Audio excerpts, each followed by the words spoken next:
নমস্কার বন্ধুরা, তোমরা সবাই কেমন আছো? মৌমিতাই আমি কিচেন ব্লগে তোমাদের অনেক স্বাগত। আমি চলে এসেছি আজকে আবার একটা নতুন রেসিপি নিয়ে। আজকে আমি বানাবো চায়ের সাথে খুব খাস্তাভাবে যে বিস্কুট খাওয়া যায় সেই বিস্কুট রেসিপি আমি আজকে বানিয়ে দেখাবো। আর এই বিস্কুটটা কিন্তু খেতে খুবই ভালো হয়, সেই তো সবসময় দোকান থেকে কিনে খাওয়া হয়। আর আজকে আমি বাড়িতেই বানিয়ে তোমাদেরকে দেখাবো কতটা সহজে এই বিস্কুটটা বানানো যায়। তার জন্য কিন্তু তোমাদেরকে পুরো ভিডিওটা দেখতে হবে, একটুকু স্কিপ করলে কিন্তু হবে না। পুরো ভিডিওটা দেখতে থাকো আমি কিভাবে বানাচ্ছি আজকে চায়ের সাথে খাওয়া খাস্তা বিস্কুট। বিস্কুটটা বানানোর জন্য আমি এখানে নিয়েছি এরকম একটা বড় কাপের 1 কাপ আটা। এই আটা দিয়ে কিন্তু বিস্কুটটা বানানো হয়। আর এই আটা দিয়ে যে এত সুন্দর বিস্কুট বানানো যাবে বন্ধুরা, তোমরা কিন্তু ভাবতেও পারবে না। আজকের বিস্কুটটা কিন্তু খুবই সুন্দর হবে।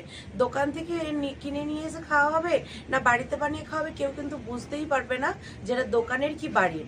দেখেই মনে হবে যেন দোকানের। এখানে তার জন্য আমি 1 কাপ আটা নিয়ে নিয়েছি। আটাটা এখন আমি একটা বড় বাটির মধ্যে ঢেলে নিচ্ছি। আর এখানে আমি নিয়ে নিয়েছি, এই কাপেই মাপ করে আমি আটা নিয়েছি 1 কাপ, আর এই কাপেরই হাফ কাপ নিয়েছি সুজি। যেই পাত্রতে তোমরা বানাবে, যেইটার মাপ নেবে, যতটা আটা নেবে তার হাফ কিন্তু তোমাদেরকে সুজি দিতে হবে। সেই জন্য যখন বানাবে একটা এরকম কিছু মাপ করে নেবে, হয় বাটির মাপ নাহলে কাপের মাপ তোমরা কিন্তু করে নিতে পারো। এখন এই সুজি আর আটাটা আমি এখানে দিয়ে দিয়েছি। এবার আমি এখানে দেব 4 চামচ চিনি। বন্ধুরা, এখানে কিন্তু চিনিটা গুঁড়ো করে নিয়েছি। আর এখানে কিন্তু চিনিটা গুঁড়ো করে ব্যবহার করতে হবে, মানে দানা দানা চিনি ব্যবহার করা যাবে না। আর এখানে আমি ঠিক 4 চামচ, এই চামচের 4 চামচ চিনি দিয়ে দেবো। আর যারা মিষ্টিটা একটু বেশি খেতে চাইবে তারা একটু বেশি চিনিটা দিতে পারো। আর আমি এখানে 4 চামচই চিনিটা দেব। 4 চামচই হয়েছে, আর এখানে অল্প একটু রয়েছে, আমি এটাও দিয়ে দিলাম। এবার আমি এখানে দিয়ে দেবো অল্প একটু লবণ। লবণ দিলে কিন্তু স্বাদটা খুব ভালো হবে, সেই জন্য অল্প একটু লবণ দিয়ে দিচ্ছি পরিমাণ মতো। এখন আমি এই সব উপকরণগুলো দিয়ে একটু মিশিয়ে নেব।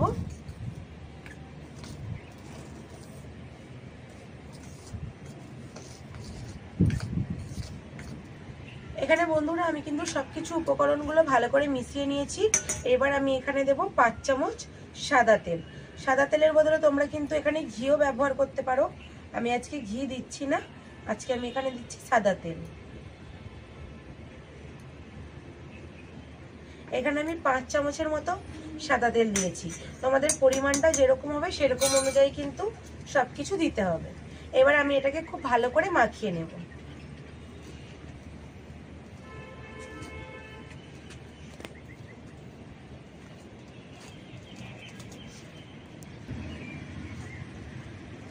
বন্ধুরা, এখানে কিন্তু আমি খুব ভালো করে ময়ামগুলো দিয়ে মাখিয়ে নিয়েছি। আমার এই মাখানাটা কত ঝুরঝুরে হয়েছে, এই দেখো কত সুন্দর ঝরে ঝরে পড়ছে। আর হাতে এরকম চাপ দিলে কিন্তু মুঠো হয়ে যাচ্ছে, আবার এরকম করলেই কিন্তু গুঁড়ো হয়ে যাচ্ছে, পুরো বালি বালির মতো হয়ে আছে কিন্তু দেখতে। আর এইভাবেই কিন্তু ময়ামটা করে নিতে হবে। আমি এবারে কিন্তু অল্প অল্প করে জল দিয়ে খুব শক্ত করে মাখিয়ে নেব। এবার আমি এখানে অল্প অল্প করে জল দিয়ে এটা কিন্তু মাখিয়ে নেব। আর এটা কিন্তু খুব নরম করা যাবে না, একটু শক্ত শক্ত করেই মাখাতে হবে। আর আমি কিভাবে মাখাচ্ছি তোমরা অবশ্যই ভালো করে এই মাখানাটা দেখে নাও। আমি কিন্তু খুব বেশি চাপ দেব না, এরকম হালকা চাপ দিয়ে আলতো করে করে আমি এটা মাখিয়ে নেব।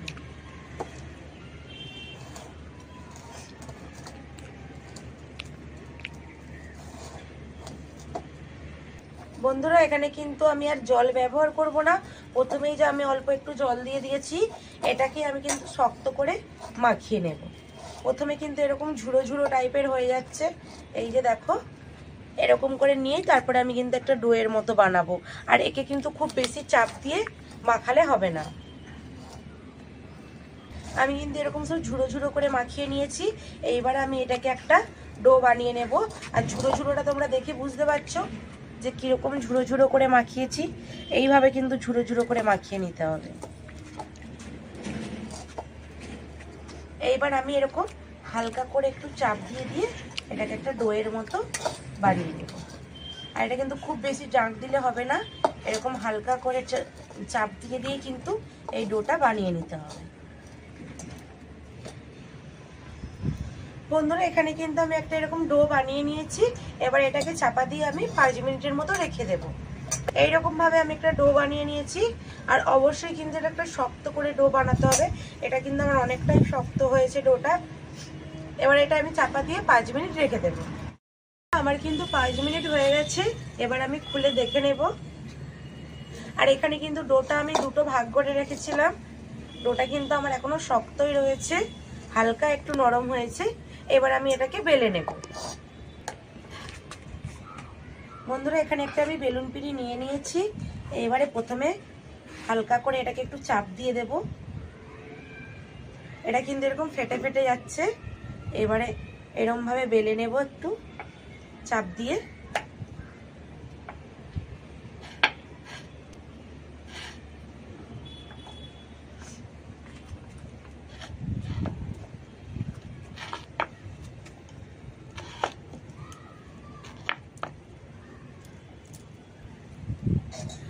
আমি কিন্তু এখানে বেলে নিয়েছি। এবার আমি এটাকে সমান করে কেটে নেব।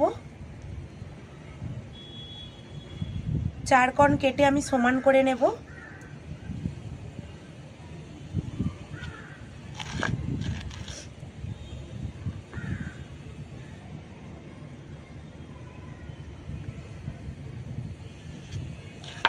এবার এগুলোকে আলাদা আমি সরিয়ে রাখবো। এগুলো কিন্তু আবার আমি বেলে নেব, নিয়ে আবার বিস্কুটের শেপ ভাবে বানিয়ে নেব।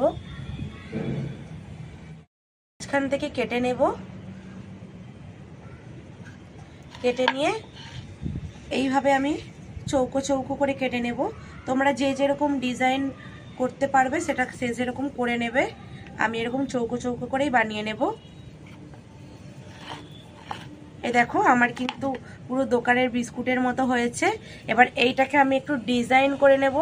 এরকম এই ছুরিটা দিয়ে এইভাবে একটু একটু চেপে দেব। চেপে দিলেই কিন্তু এটা একটা ডিজাইন হয়ে যাচ্ছে। বেকারিতে যেরকম বিস্কুট পাওয়া যায় পুরো সেম ওরকম ডিজাইন হয়েছে। দেখতে কিন্তু কত সুন্দর লাগছে বন্ধুরা। এইভাবে আমি ডিজাইনটা করে নেব।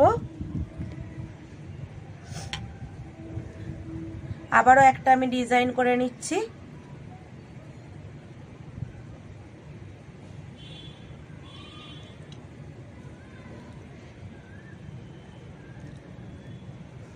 আবারও একটা আমি এইভাবে ডিজাইন করে নিয়েছি।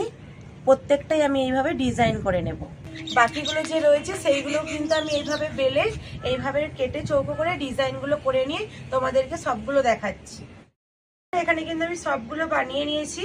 আর দেখতে দেখো কত সুন্দর হয়েছে। পুরো বেকারিতে যেরকম বিস্কুটগুলো কিনতে পাওয়া যায় পুরো সেই রকম কিন্তু।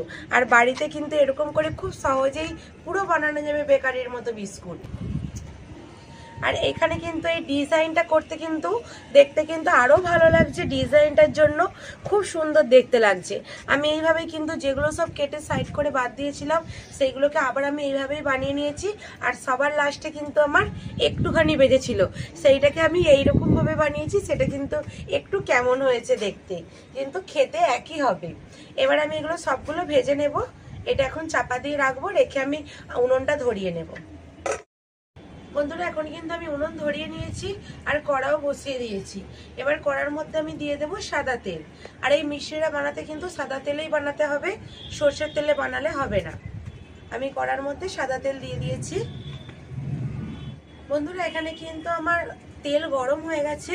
আর তেল কিন্তু খুব বেশি গরম করা যাবে না, আমার হালকা তেলটা গরম হয়েছে। এবার আমি বিস্কুটগুলো সব একটা একটা করে ছেড়ে দেব। এইরকম কিন্তু তেলটা গরম রাখতে হবে। খুব বেশি আছে কিন্তু এই বিস্কুটগুলো ভাজা যাবে না, তাহলে কিন্তু ওপর থেকে লাল হয়ে যাবে, ভেতরে কিন্তু ভাজা হবে না।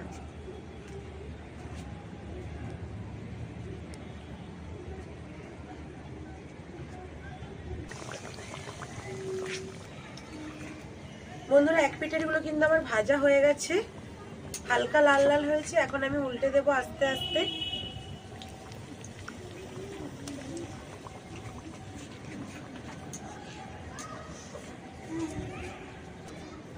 বন্ধুরা, এখানে কিন্তু আমার ভাজা হয়ে গেছে। এবার আমি তুলে নেব। আর এটা কিন্তু একটু টাইম ধরে ভাজতে হয়, আর খুব হালকা আঁচে ভাজতে হবে, একটু টাইম নিয়ে। তবেই কিন্তু বিস্কুটগুলো খুব খাস্তা বিস্কুট হবে, নাহলে ভেতরটা কিন্তু নরম রয়ে যেতে পারে। বাকি বিস্কুটগুলো কিন্তু আমি এইভাবেই ভেজে নেব।